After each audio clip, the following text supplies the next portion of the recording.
शास्त्र भाई मेरे रिवीजन चल रहा है इसका। भैया दिखने में पतला है, बहुत दमदार ताकत है इसमें, समाज शास्त्र में लाके रख देगा तुम्हें। तो भैया इसका पहला क्वेश्चन है पार्ट 2 का, रिवीजन पार्ट 2 में पहला क्वेश्चन है क्या भारतीय जाति व्यवस्था में, भारतीय जाति व्यवस्था में वर्तमान में क्या क्या परिवर्तन हुए बताओ। क्वेश्चन है भैया सेकंड चैप्टर का। अच्छा क्वेश्चन है कि भैया जाति व्यवस्था में क्या क्या परिवर्तन हुए वर्तमान में अभी, उसके बारे में बताना है। ठीक है भाई। तो पहला पॉइंट है कि भाई ब्राह्मणों का प्रभाव कम हुआ। लोग पहले ब्राह्मणों को इष्ट मानते थे, उनकी पूजा करते थे, उनके भाई चरणों की धूल अपने सिर पर लगा लेते थे, तो भैया वो बंद हो गया है। आपने देखा होगा अभी ब्राह्मणों की बात नहीं मानता, ये भी लड़का नहीं मानता होगा। तू मानता ब्राह्मणों की बात है? नहीं मानता? सो रहा है क्या? अजीब है यार। ठीक है। तो भैया अभी कोई नहीं मानता है ब्राह्मणों की बात, तो ये ब्राह्मणों का प्रभाव कम हुआ। पहला पॉइंट, पहली हेडिंग है, सॉरी, ब्राह्मणों का प्रभाव अंडरलाइन करना, उसको बढ़िया तरीके से लिखना ना। आज के जीवन में ब्राह्मणों का प्रभाव बहुत कम हो गया है। पहले जीवन में ब्राह्मणों को इष्ट माना जाता था, उनकी पूजा की जाती थी, उनके चरणों की धूल उनके अपने सिर पर लगाई जाती थी। वो सब चीजें बंद हो गई है। डन हो गए। दूसरा लिखना है जातिगत में परिवर्तन, जातिवाद में परिवर्तन आया। तो भैया पहले लोग जातवाद जाना करते थे, भैया तू नीची जात का, तू दूर बैठ, मेरे पास नहीं बैठ, फलाना बनाना। तो भैया वो जातिगत क्या हो गई है, बंद हो गई है। अब भाई अमीर कौन रह गया है आज के प्रेजेंट में? जिसके पास धन है और शिक्षा है, वही अमीर है आज के जीवन में। बाकी सब एक समान, कोई कोई किसी से बड़ा नहीं है। एग्जाम्पल के लिए आप किसी भी छोटे बच्चों को, किसी भी छोटी जाति का, उसको चाटा मार देना, कितने भी तुम धुरंधर हो, तो आपकी बैंड बजा देगा वो। ओके, ठीक है। तो दूसरा पॉइंट हुआ क्या, जाति व्यवस्था में परिवर्तन। तीसरा पॉइंट है विवाह में परिवर्तन। ठीक है। तो भैया विवाह में क्या क्या परिवर्तन आए विवाह में? तो भैया बाल विवाह बंद हो गए। पहले लोग बाल विवाह में, बच्ची छोटी बड़ी हुई 12 साल की 13 साल की, जानवर विवाह कर दिया। तो पहले क्या है भैया, जन्म लिया बच्ची का, पहले तुरंत विवाह कर दिया भैया। छोटे छोटे विवाह और शादियां हो जाती थी, जन्म लिया कर दिया। तो वो चीजें बंद कर रही हैं अब। ठीक है। अब आगे बढ़ते हैं, बाल विवाह कम कर दिया। और भाई अंतर विवाह, अंतर विवाह ज्यादा हो गया। अंतर विवाह का मतलब होता है भैया आप किसी भी जात में विवाह कर सकते हो, कोई इश्यू नहीं है।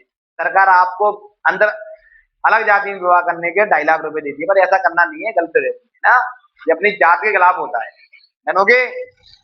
पर ऐसा नियम चल रहा है अभी सर गवर्नमेंट में, तो हमको मैं बता रहे हैं भैया अंतर विवाह प्रोत्साहन दिया गया है और विधवा विवाह भी चालू कर दिया गया है। पहले क्या होता था? पहले ये होता था कि भैया अगर किसी का पति गलती से कोई दबक गया, जैसे उसकी शादी हो गया, आज ही आई है, और उसका आज पति आज ही खत्म हो गया, तो भैया उसको सती कर दिया जाता था, उसकी चिता पर बैठ के जिंदा उसको जला दिया जाता था। तो ये चीजें क्या कर रही है, बंद कर रही है। जानोगे? लास्ट है भैया व्यवसाय।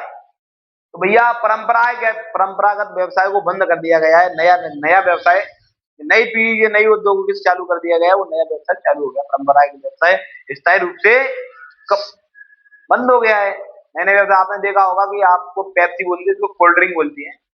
एनी टाइम अभी कभी भी ले लेना तुम, कौन ही कभी भी नहीं। पहले भैया गर्मियों में बिकती थी, सर्दियों में नहीं।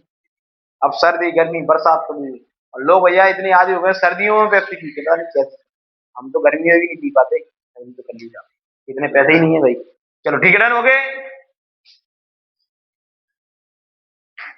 हाँ चल भाई, अगला क्वेश्चन है आपका समाजशास्त्र का। दूसरा क्वेश्चन क्या बोल रहा है? दूसरा क्वेश्चन बन रहा है जनजाति का अर्थ बताइएगा। जनजाति का अर्थ लिखो। तो सुनो भाई, जनजाति का अर्थ लिखना है आपको। जनजाति का अर्थ है क्या? आदिवासी से। जनजाति का अर्थ है आदिवासी, जिनका निवास स्थान जंगलों में होता है, पहाड़ों पर होता है, जो खुद पर आत्मनिर्भर रहते हैं, किसी दूसरे पर आत्मनिर्भर नहीं रहते, उसे हम जनजाति कहते हैं। ठीक है। जनजाति का अर्थ है आदिवासी, जो भाई जिनका निवास स्थान जंगल पहाड़ों पर रहता है, वे खुद अपने आप पर आश्रित रहते हैं, दूसरों पर आश्रित नहीं रहते, खुद पर निर्भर रहते हैं, उनको ही क्या कहा जाता है, जनजाति।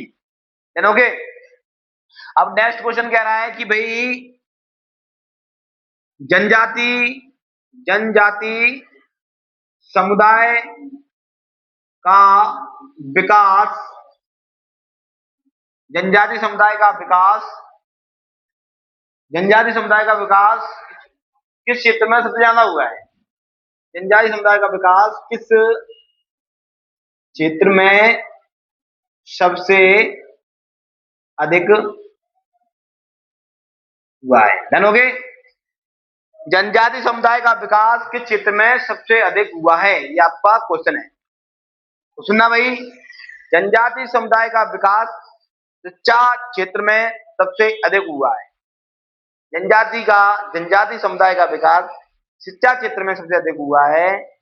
यह भैया भारत के उत्तर पूर्व इलाके में सबसे ज्यादा हुआ है। तो भैया दिन ब दिन सभी क्षेत्रों में दिन ब दिन देखने को मिल रहा है।